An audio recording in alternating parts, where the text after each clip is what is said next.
rtfc.baconicecream.com.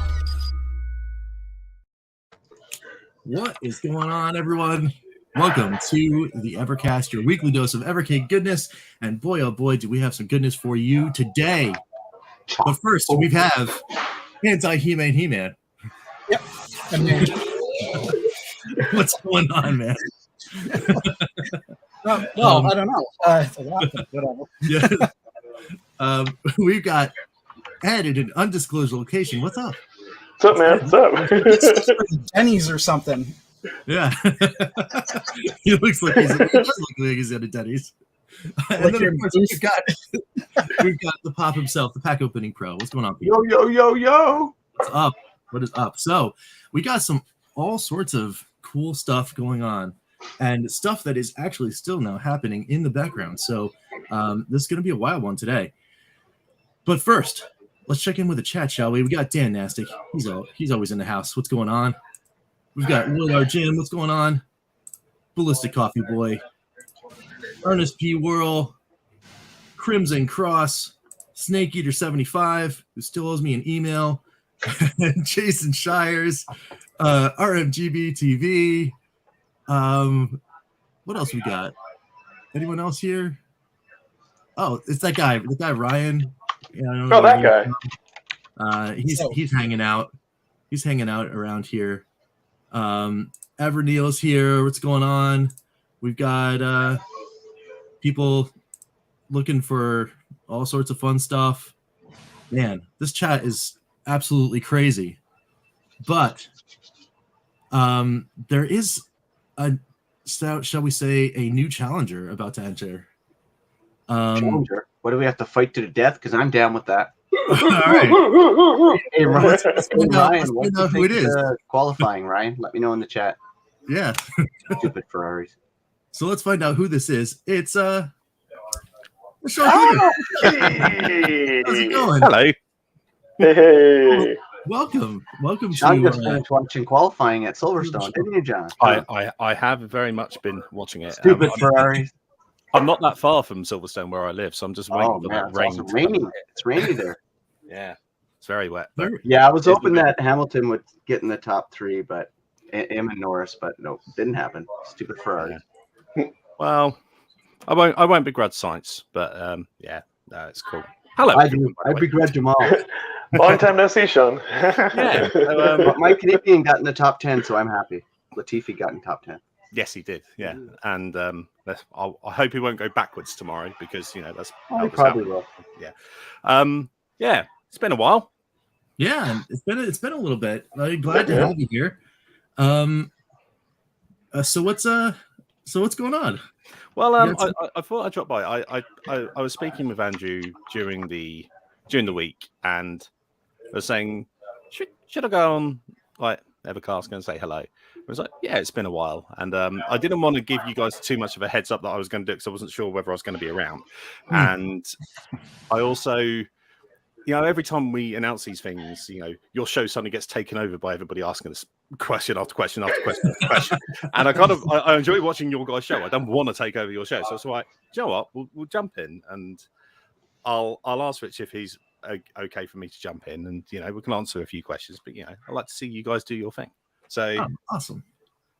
Yeah, it's awesome whenever we have you here, and that there looks to be some kind of scoop going on. Yeah, that does, doesn't there? Woke up this morning, and there was a neat little picture that wound up showing up on the Evercade Fans Hub. It's a great place to go hang out on Facebook. It seems that people have gotten their copy of their Retro Gamer magazine. This is last month's. This person hasn't. Yeah, I haven't either. I've got this one, and I'm here in the States, so I know I don't get mine for a while, but I was like, wait, I don't remember seeing that page. Someone must have got theirs early, and then they start talking about something that is announced within the pages, and I was like, wait a minute, what is going on? So this is the image. I'm going to add it to the stream real quick. This is the image in question. it has a neat little thing here. Let me just go into my tab so I can actually read it, because no one else is going to be able to read that text. It says right here on the I don't know if I can highlight. Yeah, there we go. If I could read it just fine, I think everybody else can. Yeah, it says, in addition to the announcement of the new IRAM and Toplum carts, Blaze has also revealed to us, that's Retro Gamer Magazine, that the Commodore 64 based carts are on the way. That is a pretty large... prediction from almost 2 years ago. Finally, yay! Yay! You got it right. Awesome. Just late. Well, I'm not going to give too much away from the point of view of this was meant to come out actually some point next week, so people have got this early. So which is a little bit on the surprise. No way, something leaked, Sean. No way. It didn't leak. It just came earlier than planned. Which is why it's going to be really, really great when you guys get a teaser post tomorrow for something completely different. Oh, Ooh. You guys are like just like teeing us up, aren't you? Are we have to do it Evercast tomorrow too? No. The news for this and the other announcement is going to drop during the week, so next week will be fine. But yeah, I mean, C64 is something we've looked at for a while, because everybody loves it, everybody talks about it, and two of the biggest things, as Andrew says in the interview, is we want to make sure it works properly for Evercade. So we want to make sure we've got games that control right, and we don't have to start doing virtual keyboards all over the place and all of those things. Mm-hmm. And the other thing that we want to do right is the BIOS, because there's a lot of games that can't run without the BIOSes, and we want to make sure we do everything legally and above board. And we've always done with that, and that's one of the main reasons things like Amiga and all these other things don't appear on Evercade straight away, because there's a lot of different things about getting everything running correctly. So what we did is, as we have a very good relationship with Retro Games Limited, who produce the C64 Mini and Maxi, the A500 Mini, and lots of other products, is they have the ability to not only license those BIOSes, but also sub-license a lot of the companies that they work with when it comes with the games that they have released. So you will find out about the games themselves during the week. You'll find out about something a bit different about that cart during the week as well. And the one thing that article does say is C64 carts, plural. Oh, they're for... Oh my god. Okay. Multiple cart. You don't need the question mark there. Yes. So guys, I think I might have predicted this, because remember I said, would they release a 12th cart this year to be something huge? And this is huge. So. Yeah, it's gonna be awesome. It's pretty huge. I think the idea of getting away from the virtual keyboard would be huge, Sean, just because it is so cumbersome on the C64 if you don't have your keyboard connector. Exactly, and it's one of those things, as you guys know, having played the wonderful Intellivision collections, you know, virtual keyboards at some point are a necessity just to get over some of the things that the game cannot be changed with. And there are a couple of instances within the games that are going to be on the C64 collections that will have that. But we want to try and keep it as to a minimum as possible. Like it's like entering your name or entering a player number, or I think it's like that. And that's about that's it. excellent. Yeah, it's really necessary on the Mini though, because you're able to play your own ROMs on it. So you're gonna obviously need that kind of functionality if you don't want to plug in your own keyboard. Right. I'm not going to lie. I have looked at the option of doing an Evercade branded 65% small keyboard as an accessory for these kind of things.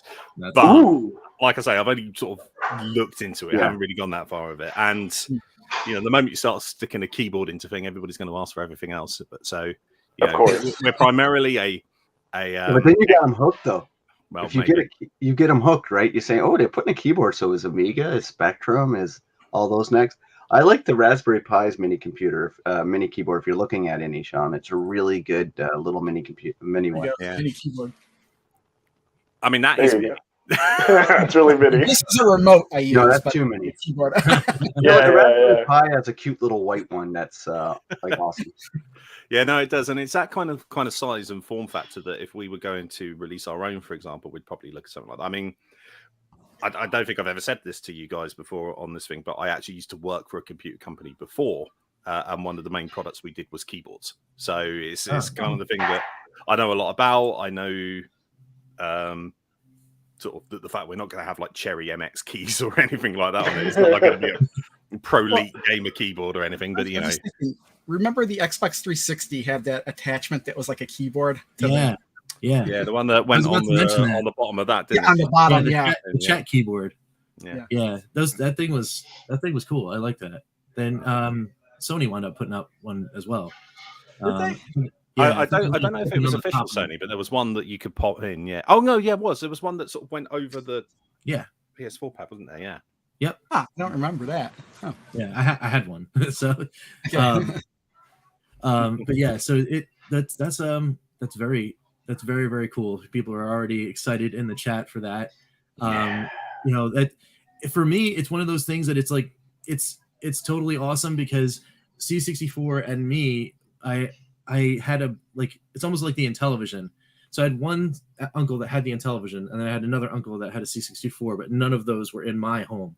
So I would go and visit them, and it was always really cool because I would go and it's like going to almost like another country video game wise, and just experience things that I didn't have at home. So I'm very excited to dig in. It's funny you mentioned that because growing up, it seemed like everybody I knew had a Commodore 64. Yeah.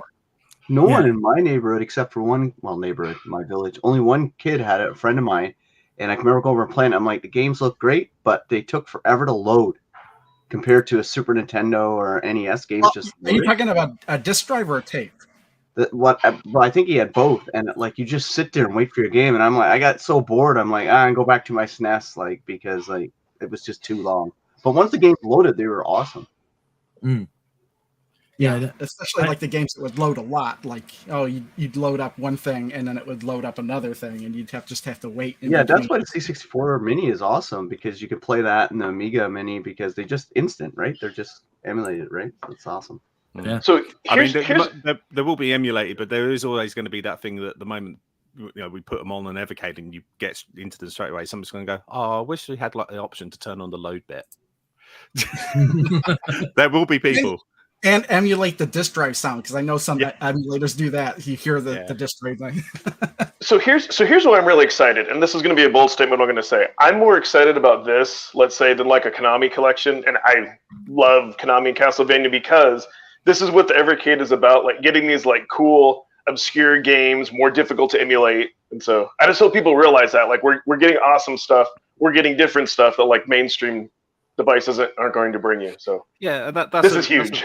That's a really good way of looking at it, because when we look at what Evercade is to the existing group of fans and the people that have been there since DOT, and now it's about rediscovering their love of a lot of these things which have been physical for all of their lives. It's been discovering new things that they hadn't done before, and it's also just giving people a way to dip into things the whole way of tape loading and games from that era of home computers that would otherwise be confusing, inaccessible, or just if you did go on the internet and you wanted to download a load of ROMs, you would just end up getting a whole 20,000 thing, and half of these ROMs are going to be demo tapes from a magazine that was published somewhere in Germany that nobody remembers or anything like that. So it's one of those things that's sort of let's get people in. Let's show the best of what we can do in a way that you can play it in a modern way. And, that's one of the things when people talk about the game choices we make. Why do we choose those games? Why don't we choose this, that, or the other? And, there are multiple reasons, but the core of it is, does it play well? Is it going to give you an experience that's going to make you either enjoy or learn from discovering what's going on within that collection? And, there's going to be some great things, hopefully, with the C64 Mini. What I like about it, Sean, is that you have an ecosystem with the Evercade right now, and the EXP coming out, the VS, that it's the Evercade way of doing it. You got your save states, you've got your game of the month, you got a bunch of stuff that's the Evercade kind of ecosystem you're building. And instead of people going out and buying a C64 Mini or spending more money, they can get their those games for 20-something bucks, bring it into the Evercade ecosystem that they've been, playing with and building over the years. So I think it's a brilliant idea, bringing in these different types of stuff. I think that's something as well that does kind of, because I mean, I work, so I live and breathe Evercade in that particular way, and you guys as fans always do. And when we're sort of talking about this to people in groups and to people who don't know about it, the one thing that we kind of probably don't stress this enough. This is $20. Yeah. Like in this country, you'd be lucky to get a pizza for the price of one of these at the moment. It's that kind of I've been watching Food Wars, where they do U.S. food versus UK food, and it shocked me what you guys pay for Five Guys over there, or McDonald's is like go to Five Guys and pay £20. Oh, That's like $30 Guys, I can get Five Guys for $11 in Canada. Five Guys is and it's cheaper here. Yeah. It is just crazy. Like, you get the prices you pay, and it's in pounds, which is like $1.50 Canadian. It's crazy. I mean, we do also have like tax built into everything that we pay on. Yeah, that's part of it too. Yeah, because in the U.S., it depends on where you live. Depends on what the tax is. I got to say, because you just said hello to Alistair Lowe in the chat. Hello, Alistair. I've been very much enjoying your French horn on TikTok, which is here's a scoop for you that you guys don't know yet. Yeah, Evercade is soft launched on TikTok. Really? What? I've been experimenting. I mean, What's so TikTok's a strange platform where lots of young people come together and do some silly dances, but there's a lot of interesting ways of sharing retro games, and there's a lot of retro gamers that are actually on TikTok who go through like their collections, and people talk about the things, and people that are showing their lives going to shows and stuff. And we thought, there's another avenue for us to outreach to people and try and find more of an audience for Evercade. So we haven't launched it properly there. We're sort of like just keeping it to ourselves a little bit and sort of slowly doing videos, seeing how it works, seeing what doesn't work, and stuff like that. And then when it's ready and we've got about 15 or 20 videos on there, we'll probably go wild and tell everybody about it. But it's Nice. it's an interesting experiment into us creating more content about Evercade ourselves, which is one of the things that we just don't get time to do more than anything else. But as the EXP is growing and as the audience is growing in like the scope of finding out about Evercade, it's another way for people to learn. That's very cool. That's very, it's any kind of engagement that you can get is always good, and especially TikTok actually kind of skews younger, so like getting more of that kind of audience involved too it's very, very cool. From what we know from our market research and all of those terrible terms, they are technically already involved. I think we might have said it in an interview last year. One of the things that surprised us when we looked at everything was we thought our audience was us, and it is, but it's about half of our audience. The other half of our audience is early to mid-20s coming up, who are partly Discovery, partly everything else. See, Ryan's saying that because he saw Andrew doing that the other day, but I have to tell you, Ryan, that wasn't for TikTok. That was just for you.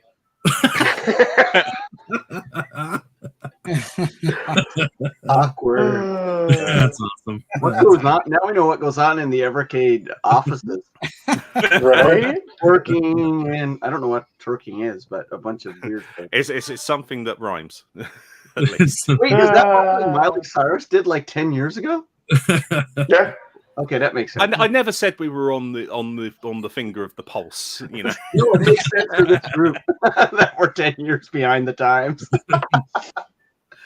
That's awesome. Oh, I know. So I know something that's a bit on my brain. I've been dying to ask Sean, because I know I was one of those people that were like, we're not going to get it handled this year. Were you all working on the EXP in parallel with the VS? Or like, when did you guys start development for that? The plan has always been to have something this year. Not that we're planning annual releases of hardware. That might well happen, to be perfectly honest, because how quickly things happen.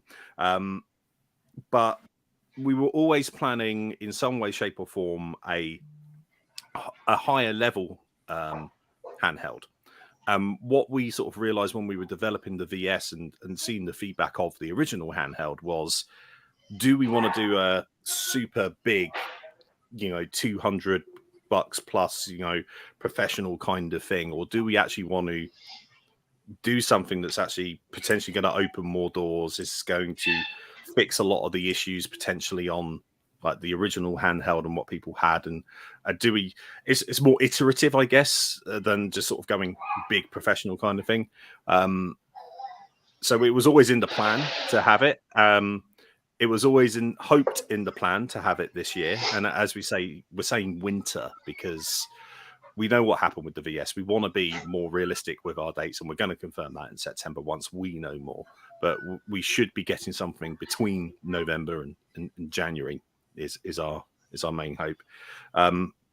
So yeah, it's always in the plan. There are always plans. You know, there's going to be some things that will happen with hardware that may not be for existing Evercade fans or for everybody, because we're trying to grow the brand, grow the outreach of it, and the more we grow, the more people we can get in, the more we can get bigger licenses in, and everybody gets happy. So it's going to be an interesting 2 or 3 years, and it's going to be one of those things that when you plan something like this as a business, you have to kind of think about where the end goal is, and you have to think about your existing customer base, and you have to think about everything else as well. But you also have to think about how you serve that base by growing and getting more for them and for the new people.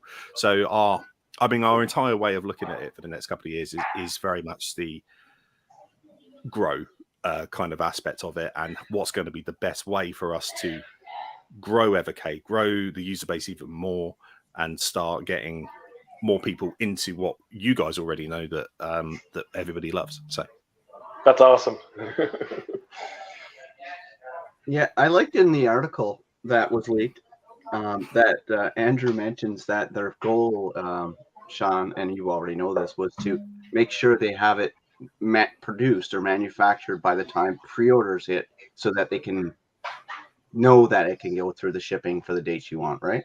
Yeah, and that's something that was key for us. And I think last year, when the pandemic started causing a lot more problems and the global shipping crisis started to happen, it made a lot of people uneasy.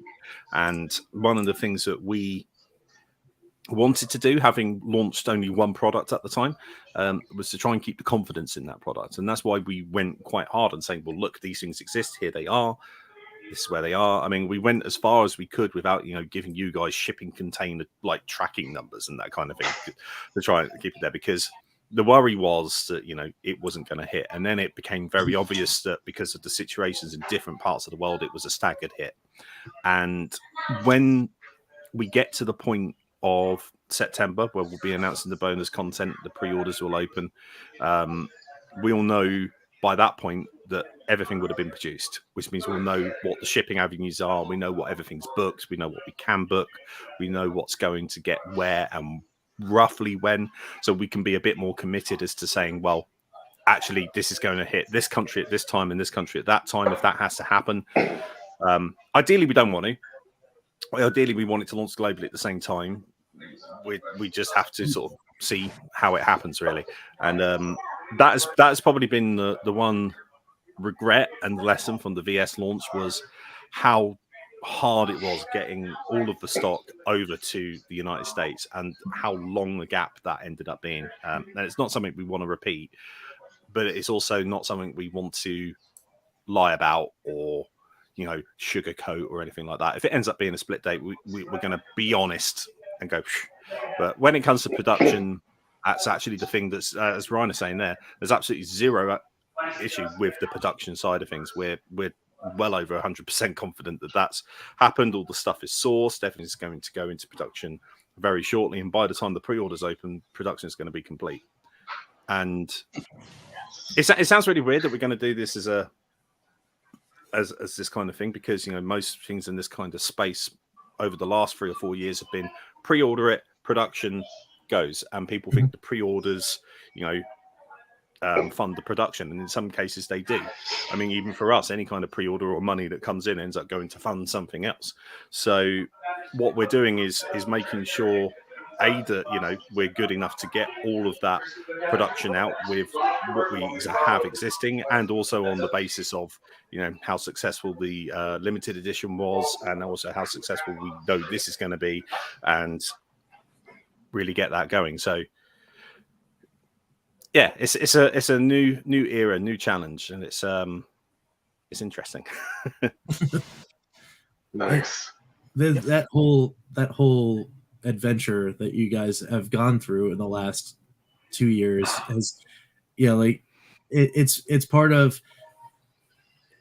It's part of like a testament to, I guess, how much you guys are really fighting out there to get your product out there. There's a lot of people that have been trying to do that. Very large manufacturers, in fact, have been trying to do that, and are just kind of stumbling over hurdles sometimes. And it's awesome to see how that goes. And I'm imagining you can kind of change that model now. With EXP, because you've done this twice, right? You've done that whole pre-order to production to launch model. You can kind of anticipate what maybe your initial launch might be. Yeah, exactly, and that always works with anything like that. The perfect scenario for all these things is exactly how many you're going to make, and you've got orders for that, and then you go. But this is not a business that we sell ourselves through our own site, and we can do that. We sell to distributors globally. It's big names like Koch Media in Germany, and the shops here, including Funstock and things like that. So we have to create a lot more, which means we have to raise a lot more in order to do it. And it's just really great that 2 years into the business, we're now at a point where it's not just reliant on pre-orders and things like this to say, hey, this is how much we're going to do, this is what we're going to be able to provide to you guys to distribute stuff. It's great to be able to say, we're doing this because we know this is going to happen, and we're producing this many. And I say gambling, it's not gambling, but as anybody that's worked in any kind of business knows, there's always an element of overlapping risk as you go to all these things. And this is us basically saying, we're in the place where this is where we can go. And like you say, I mean, there are people on the ground in these factories for a lot of these much, much bigger companies like your Xboxes and Sonys and stuff who are making sure this happens.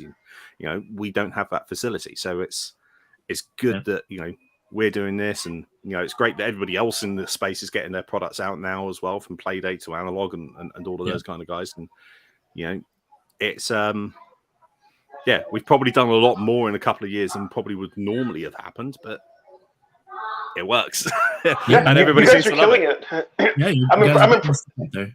I'm impressed that we get a new awesome upgraded handheld this year. That's why I was surprised. Like, oh my God, you guys have pulled it off. Carts are coming out, updates, patches, firmware, game of the month, all that excellent stuff. So it's worth noting that as well, that we are slowly expanding as a team as well as we can, but we are still us. We're still this ragtag group of people. We're a very limited resource, and that's why a lot of these things don't happen at the same time. Or there are some things that go for easier avenues, like updating the VS this morning with a hot fix, and us looking at when we can bring that to the handheld, because repackaging it and getting it all done for the handheld is a much larger task, and how and when we can get that, and then also going over the fact that the handheld's got limited. You can see why we're doing a new handheld.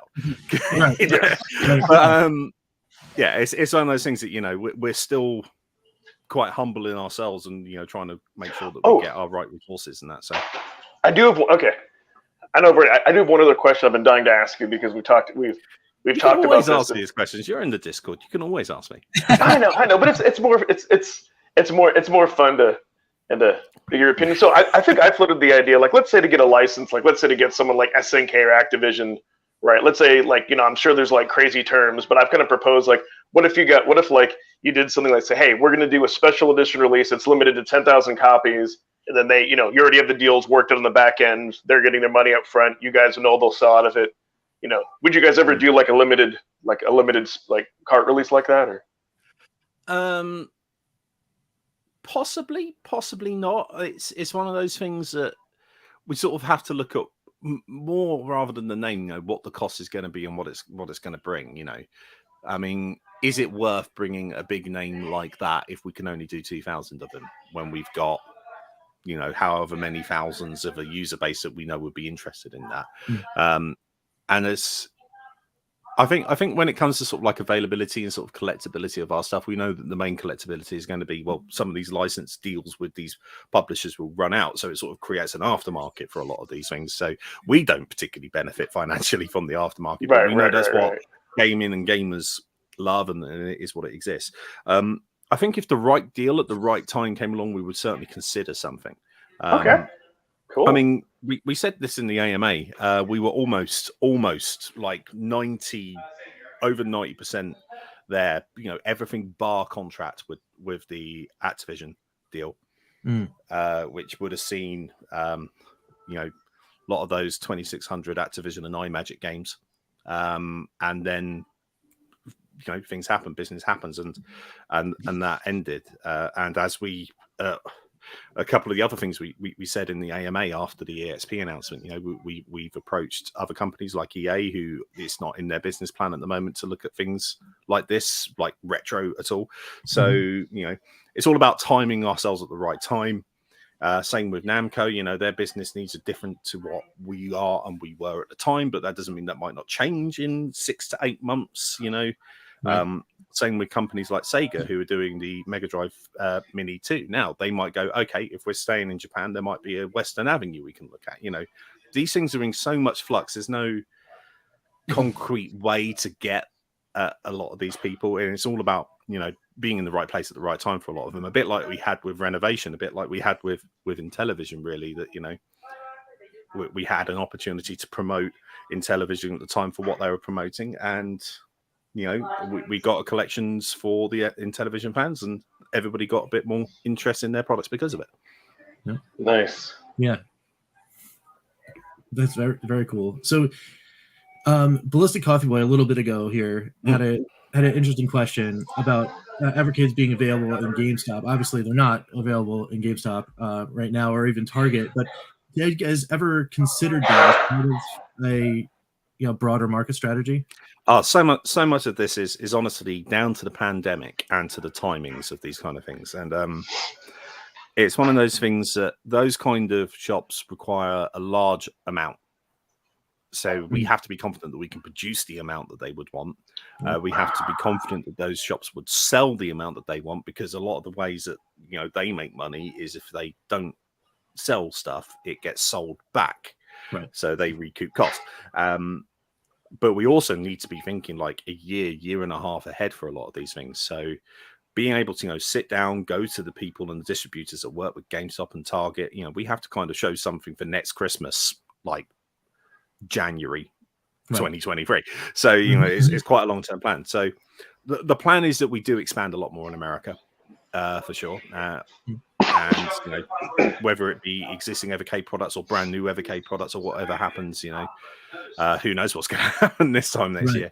But it's definitely the plan. And you're right, they should be, because, you know, the more we get there, the interest grows. We're doing very good in getting a lot more of the smaller groups in the US, in Castlemania now, stock Evercade, who are quite well known gaming store, certainly on the West Coast. And, you know, we've spoken many times to a lot of other stores, you know, trying to work out deals with them. So, you know, there's always options. Very cool. Great question. Yeah, no, it was a great question. It would be nice to, like, for me, just as a normal, like, you know, consumer fan kind of thing, it would just be awesome to just walk into any one of the normal big box stores that I frequent and just be like, oh, there it is. Well, I would also imagine that would need an ESRB rating on it instead of yes, it would. But yeah. I wouldn't buy it. that might be, because I have to get my Peggy rating. But yeah, I mean that might be a thing as well, because, you know, I need to have my no rating. I mean, one of the great ways we've been able to not have a rating on there is because we've had such limited scope in the sales of what we've got in like the outlets that they don't need those ratings. So, you know, there might be something where we have to do a specific SKU for that particular shop or anything like that, and, you know, those kind of things, much like we have to do in Germany with USK. So yeah. Yeah. That's an interesting question for Phantom Fiction. Would you ever go break the price barrier, do something like 30 or more, if the licensing well, like ordered it? Depending on the game, maybe. I mean, it's one of the things that, you know, people have said they would pay a certain amount for, you know, certain games or certain level of games or certain things like that. Our affordability is one of the great things that keep people in the ecosystem, and certainly at the moment, with everything that's going on in the world, prices will undoubtedly get to a point where they might have to rise, and they might continue to rise because of other things. So we try to keep everything as low as we can, so that, we can operate business, but people can afford to buy the product. If the deal was right, is the easiest answer to that. It could be indie game, could be AAA game. I mean, the one thing, if people are on our Discord quite a lot and sort of see both myself and the other Sean Musgrave talking, because we both got quite a lot of experience in licensing and how these companies work. It's one of those things that very rarely it's all about the money. And the more money you can bring to the table, you can do what you want. But it's very rare. For the most part, it's all about who has what, who has where, who's happy, who's involved, who's not involved, who has to shake hands with who in order to get what. And it's much more around, negotiating the problems that could happen as opposed to just going, here's a big fat check. So money, more often than not, is not the issue. Apart from a couple, which we talk about on the Discord quite a bit. And I'm sure if you're there, you probably know which ones we're talking about. Yeah. Indeed. So it looks like, the chat's got some cool stuff in here. If you don't mind going through a couple more. No, I don't mind going through a couple more. I'll let you guys crack on talking about all the cool new stuff. Yes. So Geeks with Cash, this is another thing that actually kind of spins into stuff that I wanted to talk about today anyway, out of my going to too many games and seeing a whole bunch of cool indie developers and all that kind of stuff. I mean, I kind of sort of know what the answer is, but Nick asks, have you ever thought of hitting up specific smaller indie devs to bring more indie games for future versions of the Indie Heroes cards? Yeah. In fact, we've already looked at one or two where we've got some deals where we're possibly looking at bringing some stuff to Indie Heroes and then maybe other stuff to a new dual cart or something like that. We're always looking at the kind of thing, and it's always sort of around about, what the length and the kind of size of a game is as well when it comes to those kind of things. As you know, with Xenocrisis and Tanglewood, you've got a good amount of length of gameplay with a lot of these games, which is why they go out for that. And in the Indie Heroes games, they do highlight a lot more of the more homebrew scene with some of the more established people. And I always meet indie developers myself as well whenever I go on to shows. I've actually seen Alistair twice, maybe 3 times in the last 6 months at different shows. Just bumped into him randomly where he's been showing off new things. Nice. So it's one of the things we always will, and we have our developer program open, so you can go to evercade.co.uk/developer, which you can contact us, start submitting games or ideas or things like that, and we always look for these things. But we also we look ourselves and try and find people where we can. There's still some things to come on Indie Heroes 2, obviously, because we've still got some more Game in the Months to come. Yep. There's some new people on there that we haven't worked with previously. And there will be a good lot of indie games that will probably be announced in dual cart things in forms in the future as well. So nice, excellent, very cool. Great question. All right, let's see if we got anything else in here. Oh, that's an interesting question. Ernest P. Worrell says, I don't know if it's feasible or not, but are any plans to do collector's editions of any certain card? Not at the moment. It has been discussed as retailer exclusives as opposed to collector's editions or things like that. And I think one of the caveats we ended up sort of doing with that was not to do anything specifically to the carts, but to the bundle of how you buy them. And you've seen recently Funstock have been selling merchandise as part of a bundle with the carts, to make it much more of an interesting purchase option and things like that. There might be something, but I think one of the things that we like about the Evercade carts that they are is that everything comes with a little surprise from time to time, and we quite like the hidden collectability with it as opposed to the advertised collectability of it. That as well, and also it takes a lot more effort because it means we have to do a lot more printing. Have to make a different barcode every time. Right. Cool. That's very cool. Very cool question. Jason wants the red stripes to come back to the white EXP. Yeah, that was one of the things I think we might have said it or sort of said about it in interviews and on stuff. You know, one of the hardest decisions we made was not removing the stripes entirely, but sort of, do we change that aesthetic look? And ultimately, we went with yes to a certain degree, mainly because when you look at the Evercade device and the Evercade VS, there's a lot more people that sort of looked at the Evercade as the unit and go, look at it. It looks like it's clean. It's great. It had the red stripes on it, but they were quite low key compared to the original handheld.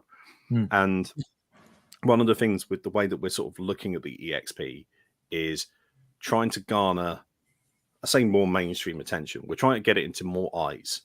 And one of the ways that we know to get it into more eyes is to make it a bit more of a serious looking product.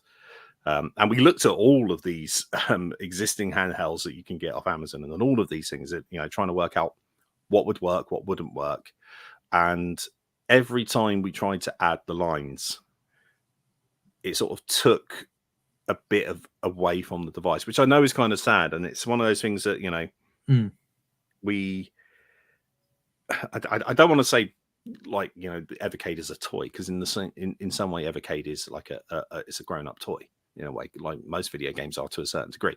But it's one of those things of being able to look at it, take it out on the bus and do it. And, you know, people go, whoa, what's that?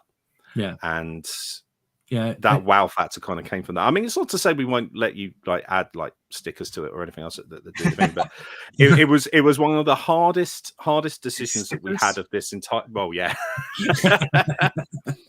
but it was one of the hardest decisions we had in that entire development of how that console would look, which was what's going to resonate quite well. And it's sad, but at the same time, I look at the performance of the trailer on IGN's video channel, and it's nearly at 400,000 views. And I think, well, maybe we made the right choice. Well, I think that it's a good thing that it doesn't have the lines on there, because if he did have the same lines on there, at a glance, it might look like the original, and somebody just might pass it over thinking it's the same thing.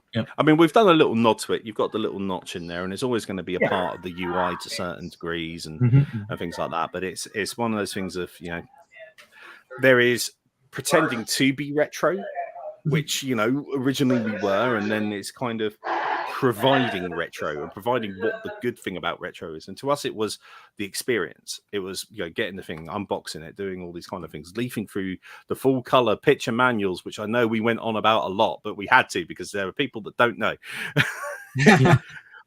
I mean, there's still now, like, we've got questions about both of these things, and we've gone, have you read the manual?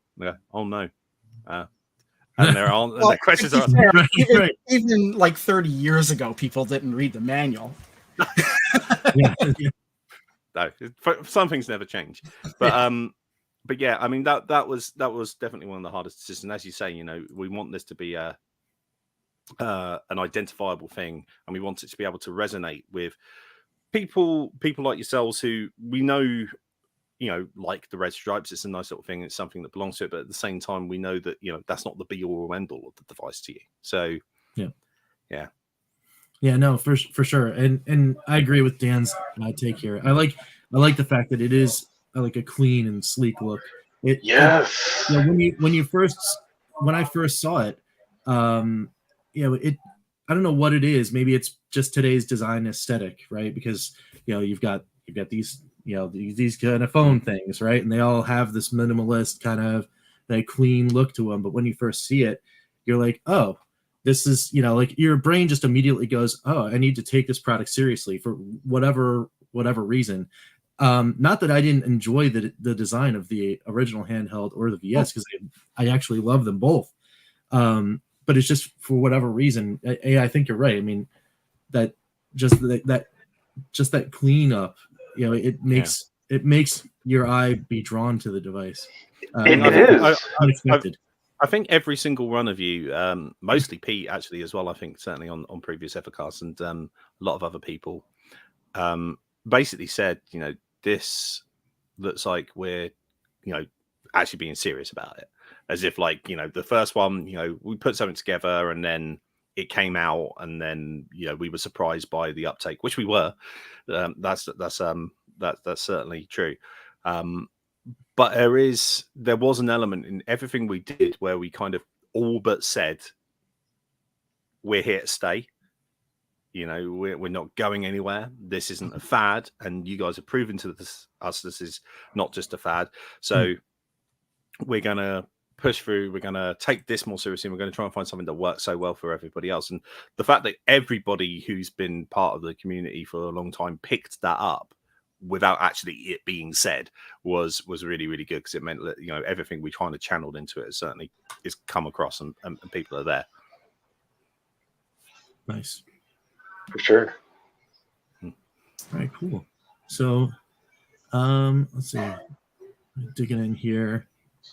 The problem is Ryan says he's locked in the Blaze basement, but what he never tells anybody is that the reason he's locked in there is because he lost the key and let the door slam behind him.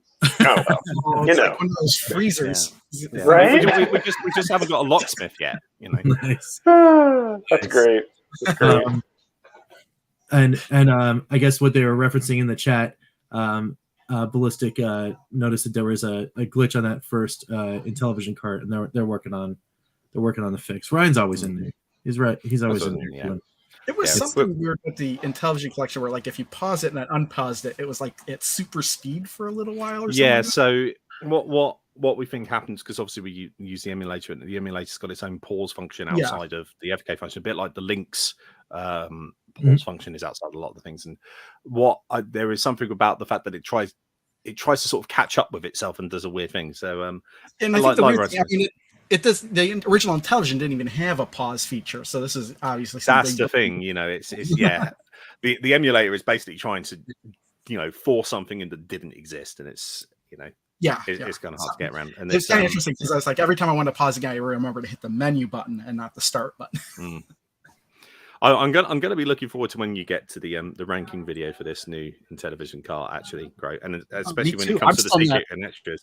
I'm still working on the renovation collection. There are so many.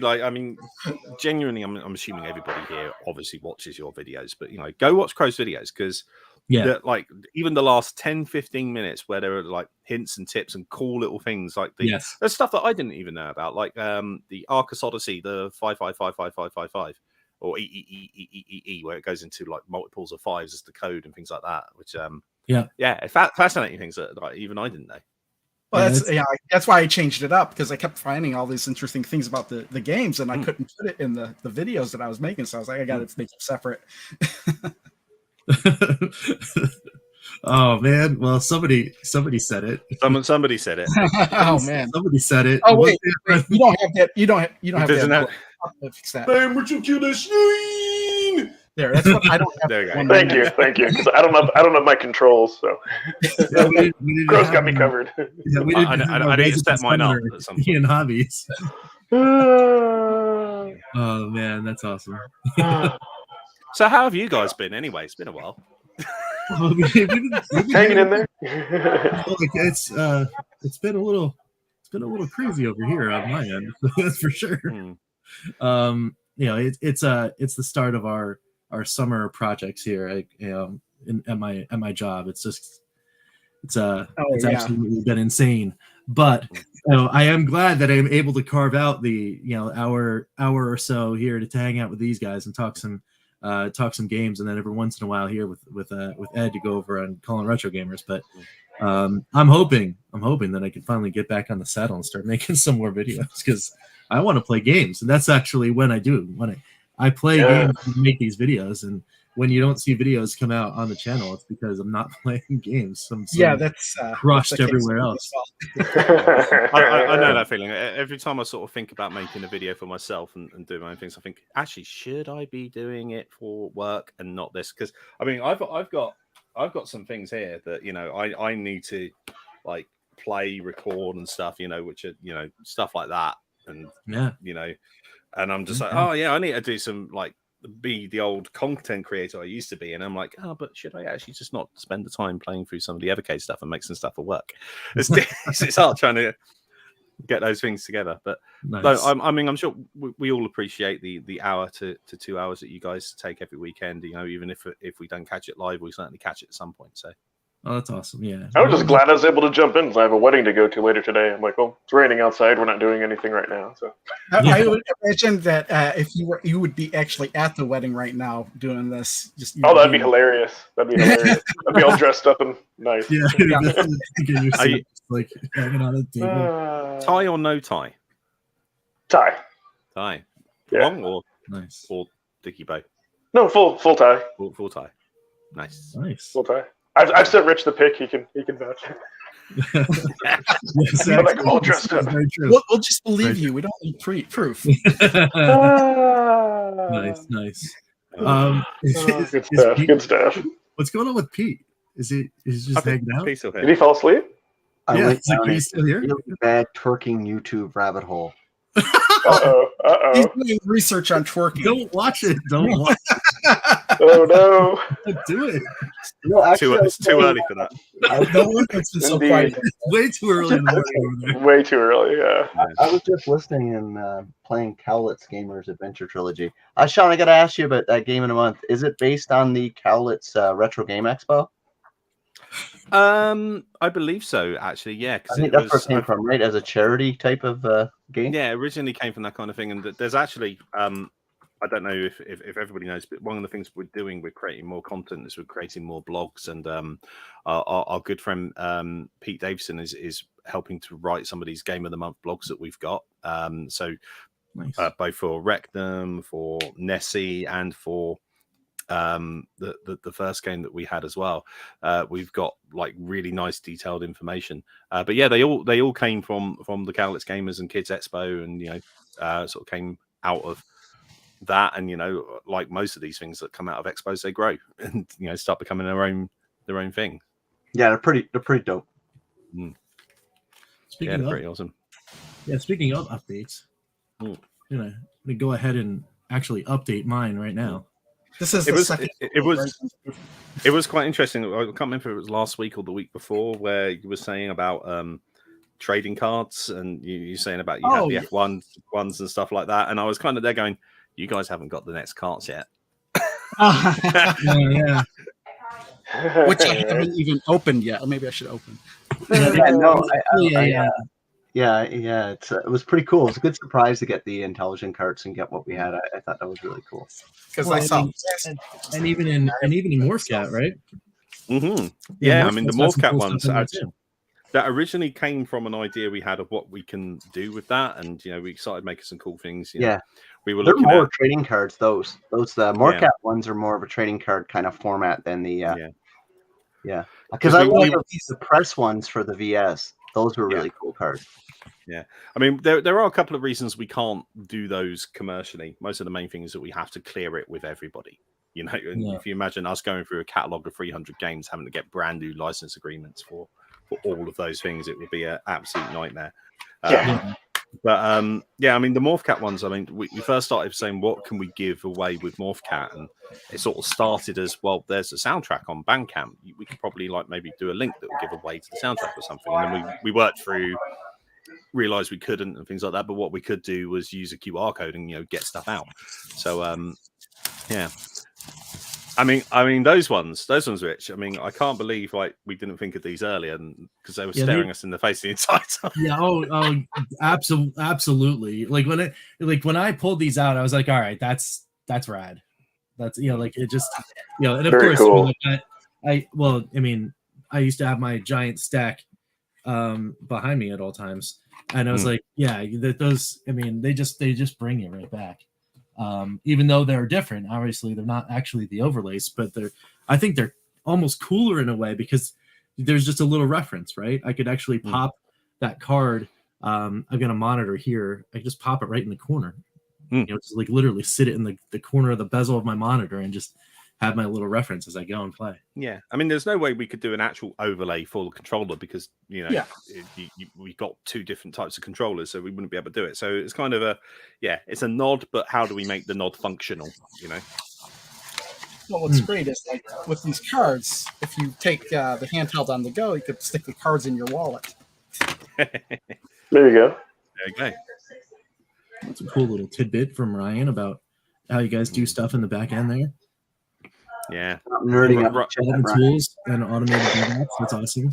See, Pete, you're like me. The moment somebody mentions the word Linux, you just go, "Oh, here we go." Oh. Nice. Mentioning Linux is like the sort of unsavory jokes about how you know somebody is a certain thing because they tell you, and it's kind of like, well, yeah, how do you know somebody uses Linux? Because they immediately tell you. Yes. My dad it used to be like Macintosh users back in the day, like in the 90s would be, I use the Mac. I'm like, oh, I'm sorry. Okay, now you just described my dad entirely. He drives around with a car with a Linux penguin on one side and the Apple logo on the other side. Just shake your head when you see those people. It's like, why do you like force yourself to go through such like craziness? But hey, Sean, I was going to ask you, have you tried the new F1 game yet? I haven't bought it yet. I have not, no. Okay. But I've actually done something slightly different because I was getting them digitally, and I've actually gone now. Codemasters are owned by EA. I've actually gone on a bit of a collecting spree of getting a load of EA games, which are Codemasters based. So if I can move it, but sort of here, I have now physical every F1 game up to 2020. That's yeah, awesome. I'm trying to. That's part of my mini collection. I'm trying to get too because I really love like F1 games were my favorite games right back to like PlayStation era. I just love them. They got a little bit more crazy though. I think Codemaster went a little too hardcore sim for a while. Like I like the earlier stuff was more. Yeah, they went quite with the success of Dirt. When that came back as the Dirt Rally series, I think they leaned quite heavily into it, and they sort of realized that it was actually quite hard for a lot of the audience that kind of likes to pick up a licensed sports game, and they kind of scaled it back. And now we're getting into the thing with the EA involvement. You can see it's becoming much more mainstream and much more, popularized. And that Netflix show, the Netflix really effect, exciting. The Netflix effect is everywhere, and it's kind of, not making the game simpler, but sort of making the accessibility of that game a lot easier as well. But yeah, no, I've not tried it yet. I've seen a lot of video of it. Yeah, me neither. I'm waiting to buy it, so I can't wait to try it. I might try it on VR at some point because I know somebody that's got a VR headset, so I might try and give it a go.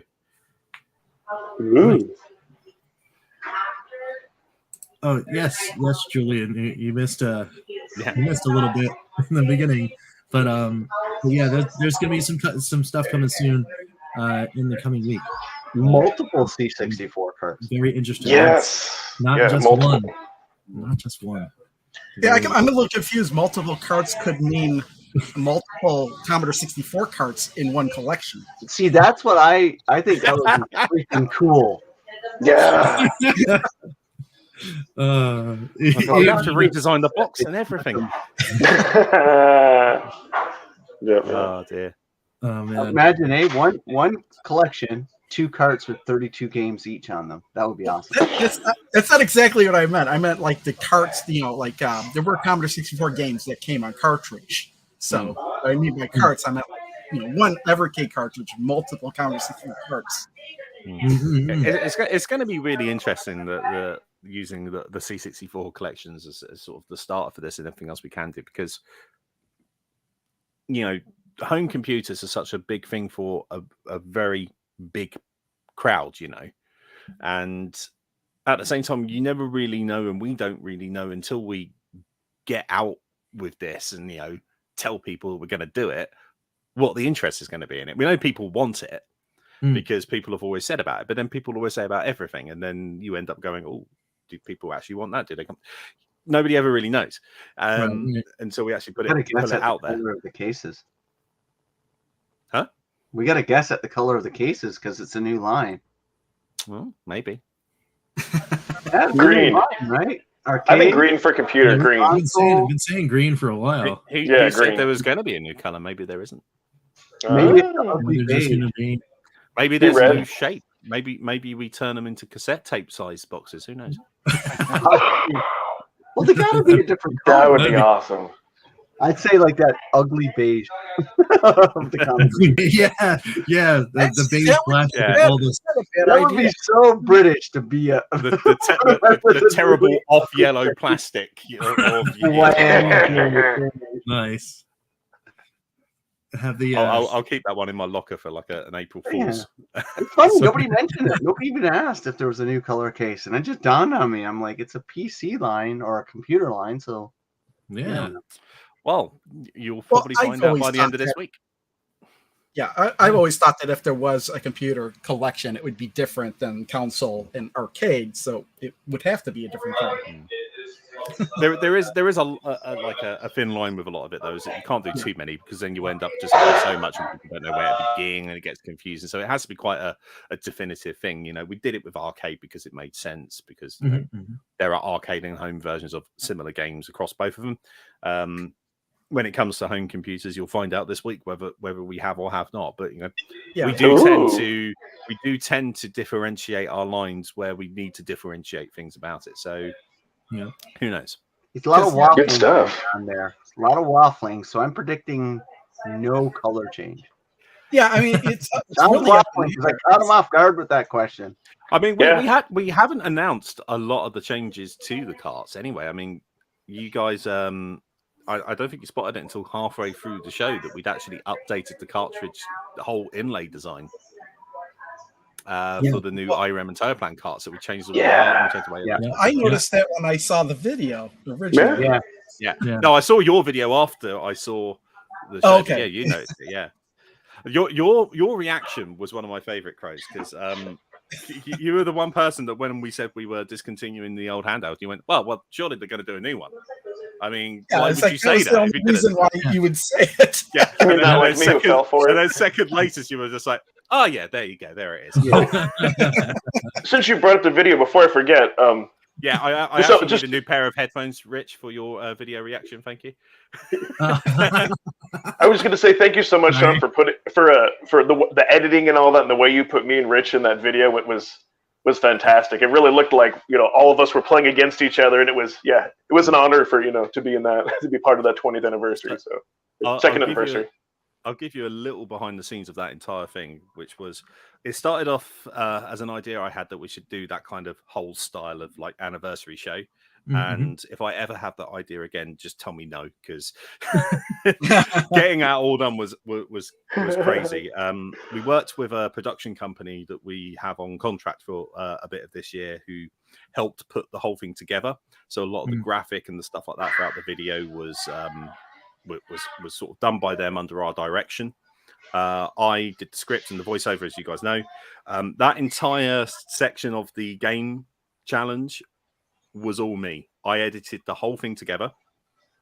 I created that clock, and that took me a day and a half to create that bloody countdown clock.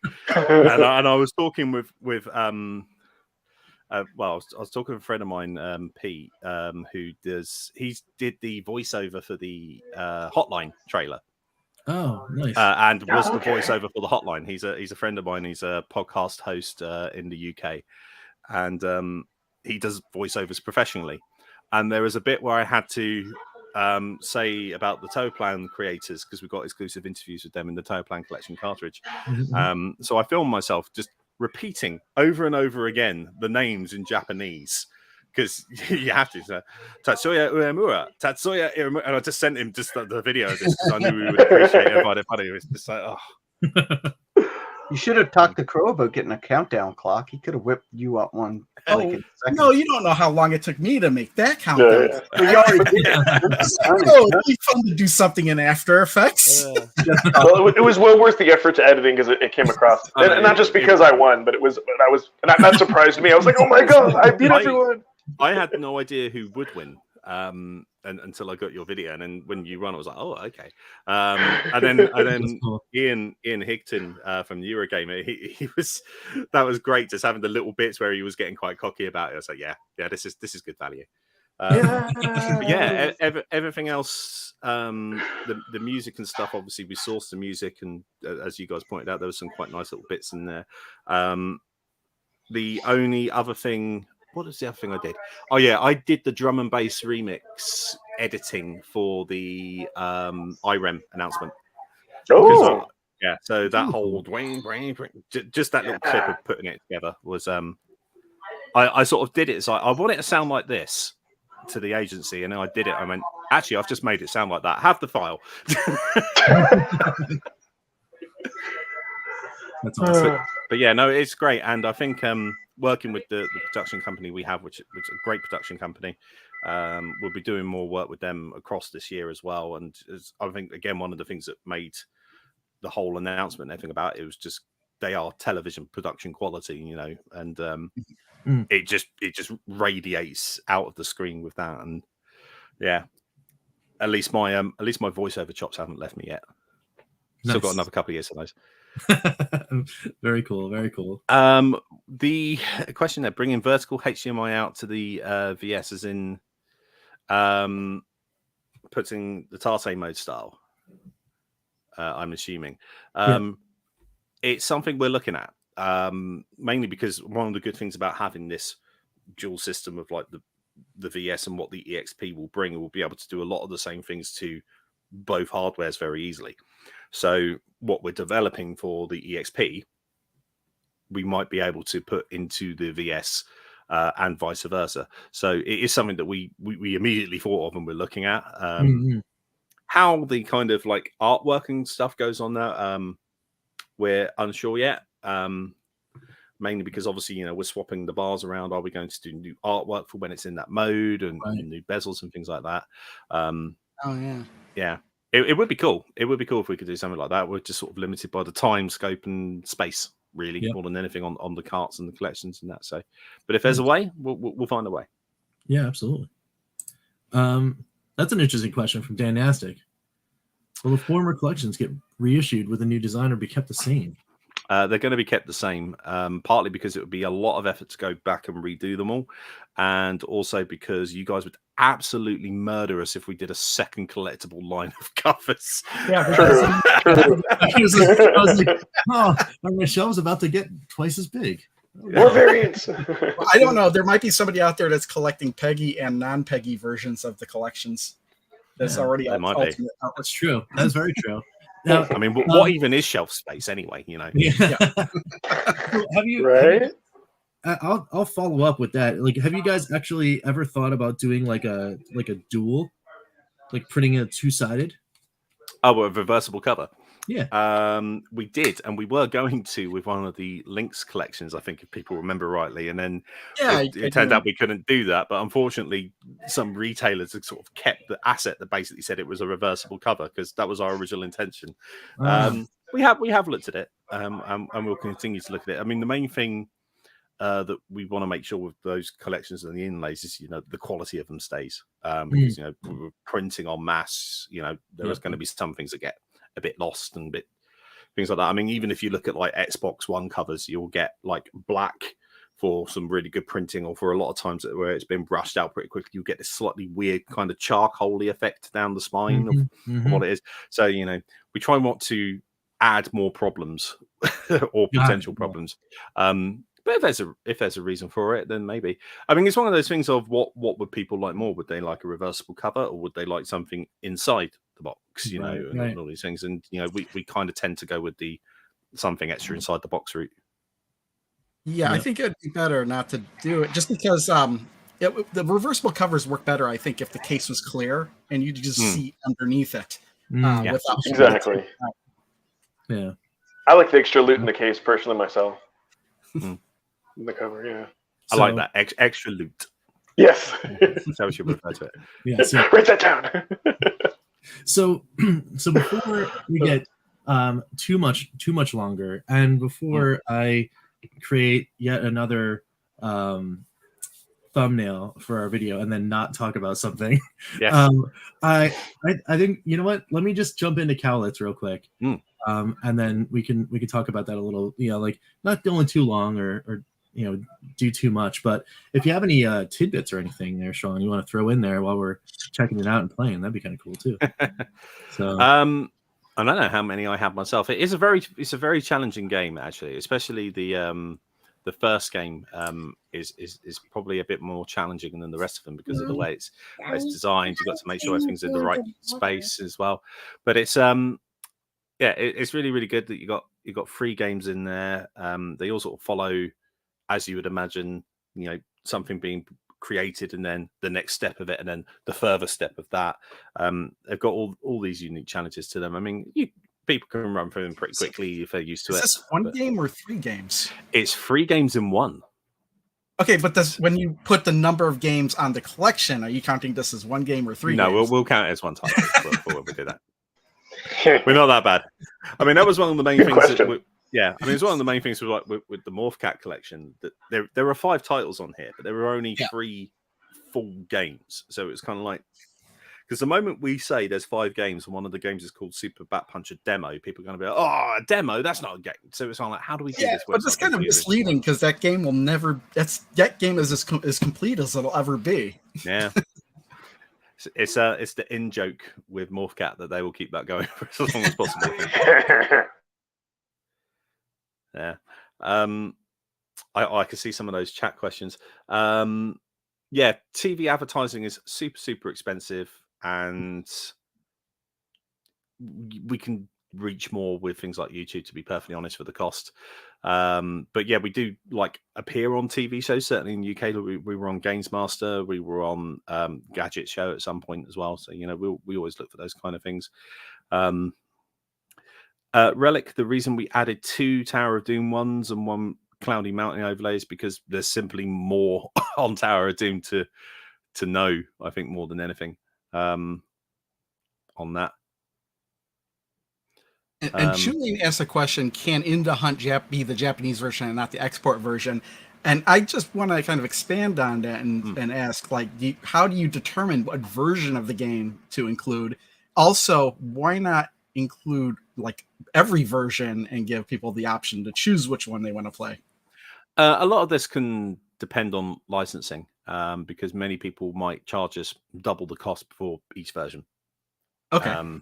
And when it comes to arcade, there is definitely a level of it depends what works best as well. The Japanese version and the American version, for example, the American version might have a lot better information once of the jammer board and the way that's emulated properly in MAME compared to a Japanese version or something.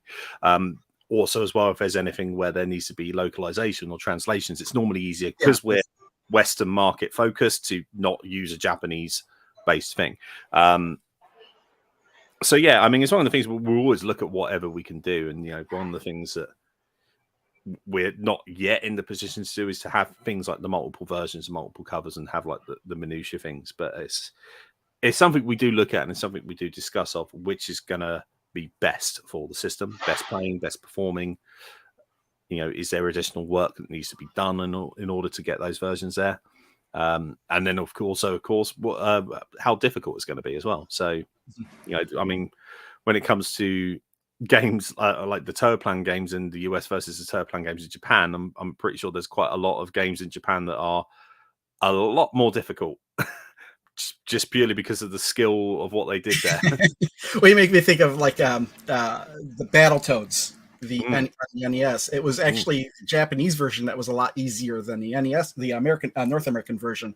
So Ninja Gaiden had the same thing as well, that the rental version was so much more difficult than they had. Yeah.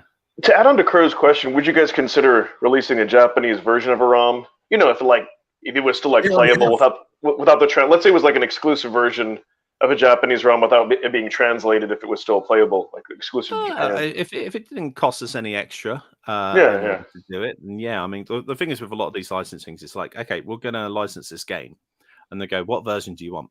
And then you go, right, you're paying for that. And then they'll go, okay, so we want the Japanese version as well. They go, okay, that's an extra. Okay. Gotcha. So that can be a factor in a lot of these things. But Super Double Dragon was actually the Japanese version, I think.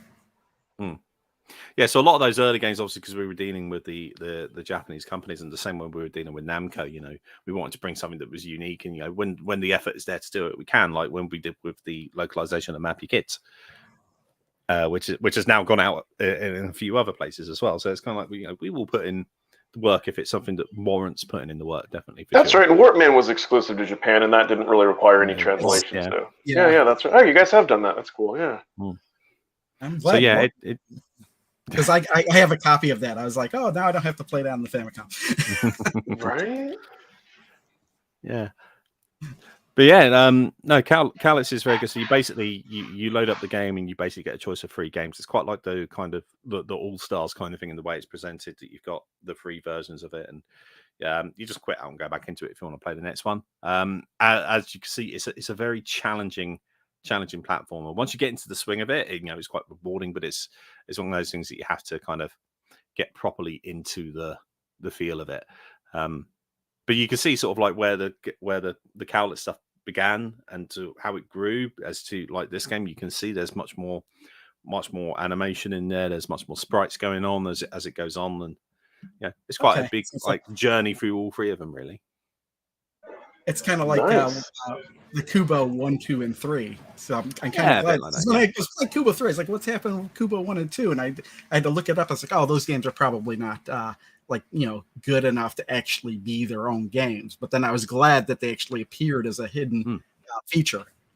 I think it was like the code you entered, right? It was the one with the code, Seiji was here, I think. Yes. My head. Yeah, I mean that's one thing we do actually need to do, and once we get some time, we'll probably do it. Is to add a few more secrets here and there, whether it's secret games or just fun little tidbits. We'll do something. Because one of the things that we always wanted to do. Oh, that was some clutch gameplay, Rich.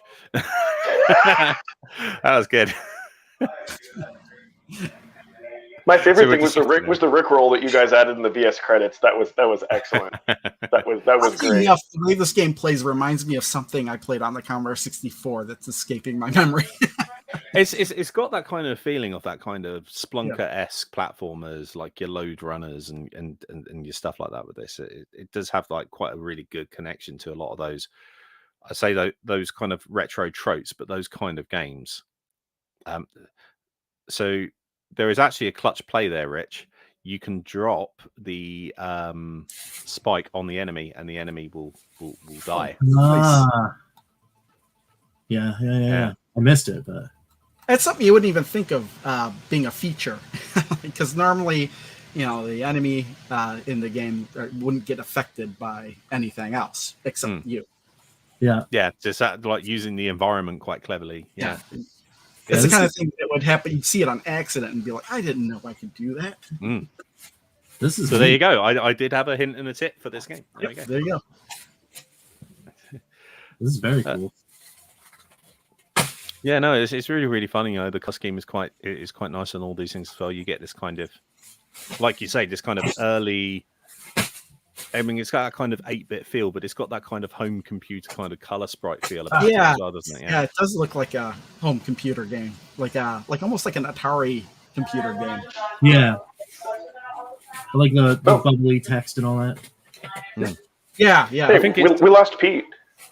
Yeah, I don't know where Pete went. Pete, come back! Pete, come back! There we go.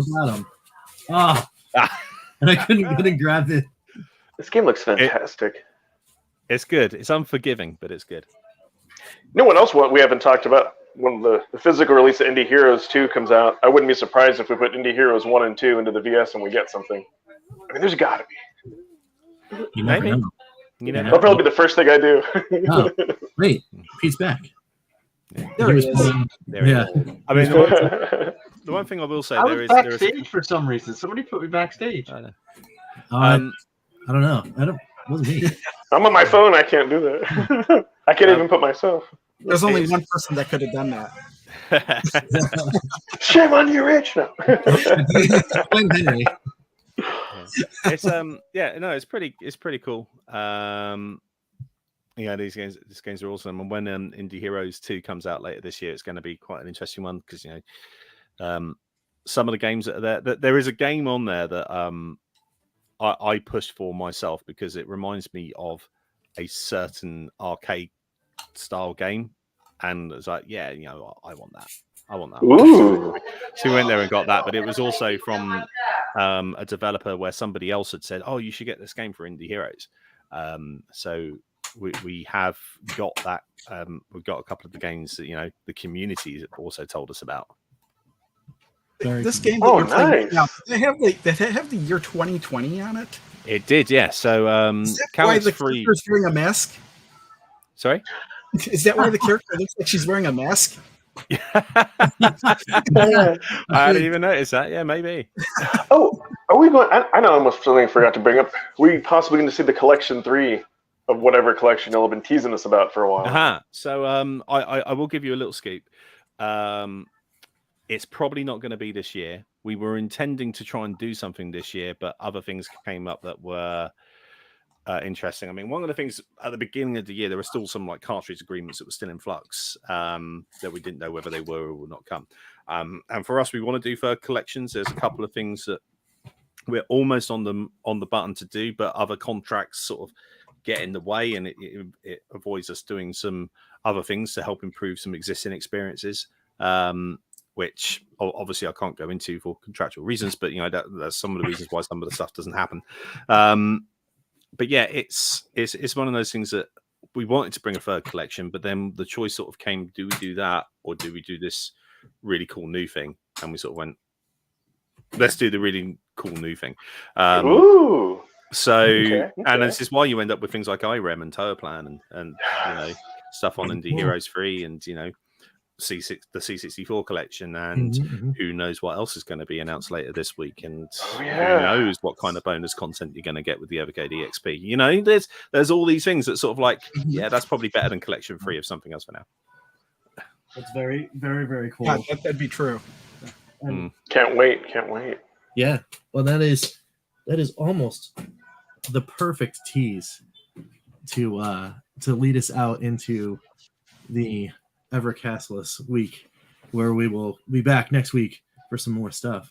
Does anyone have any final thoughts or say things they want to plug or say hi and do all that kind of stuff before we head out? Well, I feel a little bit weird plugging anything of Evercade, given what this cost is in the first place. So I'm gonna plug two Checks things. in the mail, boys. Checks in the mail.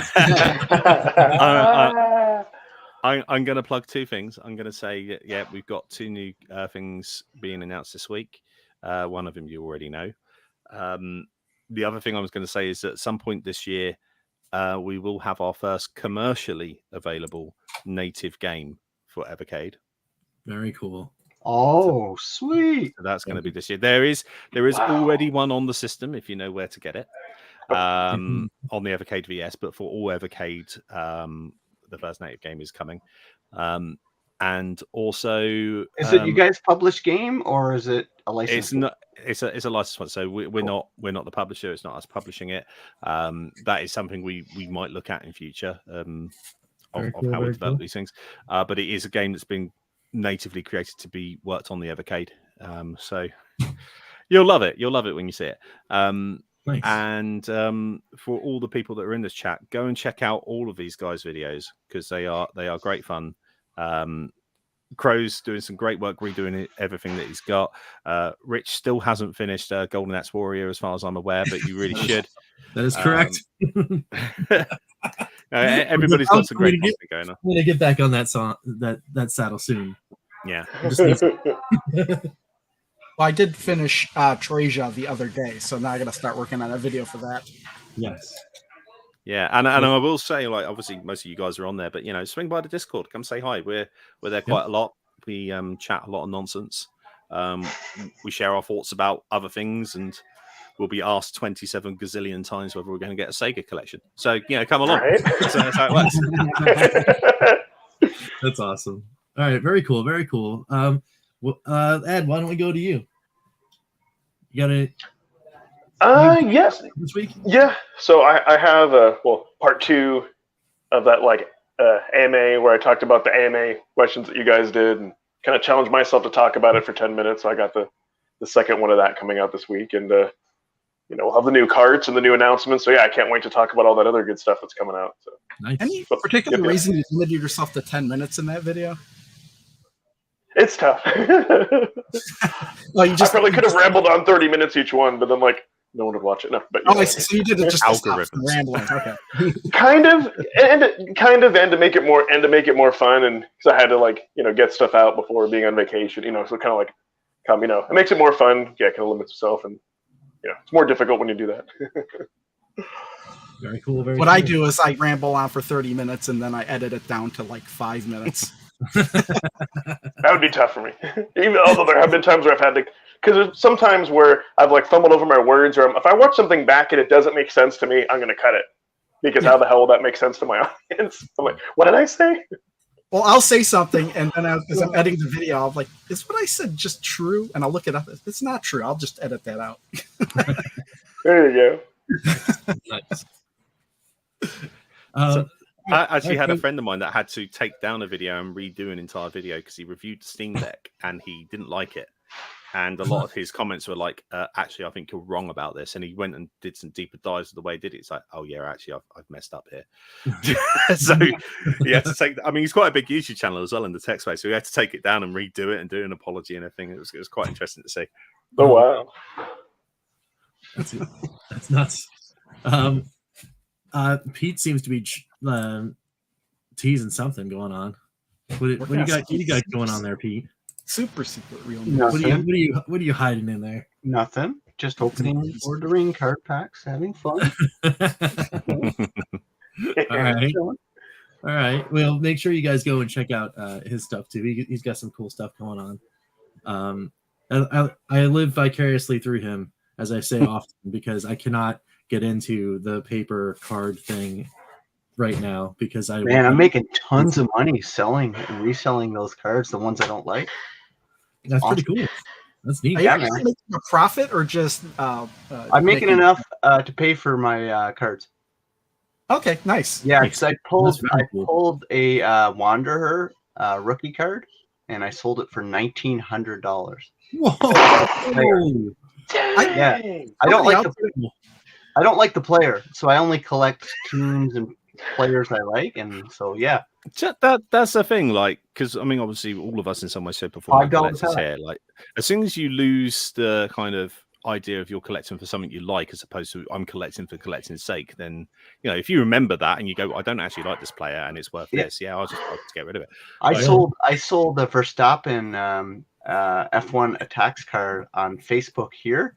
I got the packs from Britain for like $2, $50, $2.50 Canadian. I bought 10 packs through Amazon, and I went and sold a Verstappen card here for $110 because I don't like him, but I won't sell Lewis Hamilton or the Canadian guys. It's all about what you like, right? And it's same as games, right? I only collect games I want to play and like. Yeah, same. I like. It's just annoying when the game you want to play is also the one that's like a couple of $100. That's why we have the Evercade. Right. There you go. Exactly. Yeah. Well, I know that's why I sold a lot of my games. It's like, well, this game is worth $800. I'm never gonna play it. I could play it another way if I really wanted to. And it's just a liability. What happens if it stops working? Well, it's in my possession. Then it's not worth that much. Mm-hmm. I'm having that debate at the moment. I have a loose 32X cart of Knuckles Chaotix, and I don't have a 32X. I want the 32X, and it's technically part of a Sonic collection that I have. Yeah. But I'm not going to have any way of playing that in the near future, or even planning to get a 32X in the near future. So it's kind of like, that's like £250 at the moment to sell that loose on its own. Like, do it. Should sell I it. Just go in? Yeah. Yeah. Well, I was telling the boys before the show started, I was showing them my new Holy Grail. My last Holy Grail for handhelds was I bought a TurboGrafx Express, complete in box. That was the last recap. That was my last grail. And one of the games I sold for it was a game I picked up in a lot about maybe 12, 13 years ago. It was Kirby's Dream Land 3, complete in box. I traded it in and got like over $600 for it. That's nuts. That one game, because I hate Kirby. Like, I don't like Kirby. I was telling a colleague of mine the other day. I had the PS4 Godzilla game, which came out about 5-6 years ago, and I got it for a review when I was a journalist, and the company said no, so I didn't even open it, didn't review it. It was still sealed. I traded it in at a shop, and I got a retail price for it about a year later, so it was about £50. That game is now worth £450 because it didn't like that's a PS4 game because it didn't go out that far and it didn't review that well, so nobody really got it. Yep, it's crazy. crazy. Yeah, Knuckles Chaotic shot up in price that much. I sold that a long time ago. For some reason, I have like 3 N-Gage games that I never owned an N-Gage. I got it in a lot a while ago. And I'm looking at it on my shelf. It's like, why do I have N-Gage games? I'm going to have to sell those. Like, they're just like... Yeah. I do love the TurboGrafx Express. Because oh my gosh, it's amazing. I look at it, because obviously I had a Game Gear with the TV tuner, but it's that kind of thing that makes me think of, reading Underworld by Don DeLeo and thinking of all these people that would have like at baseball games and they'd be like tuning in and trying to see what's going on the screen on a little portable TV thing in the stands or something like that.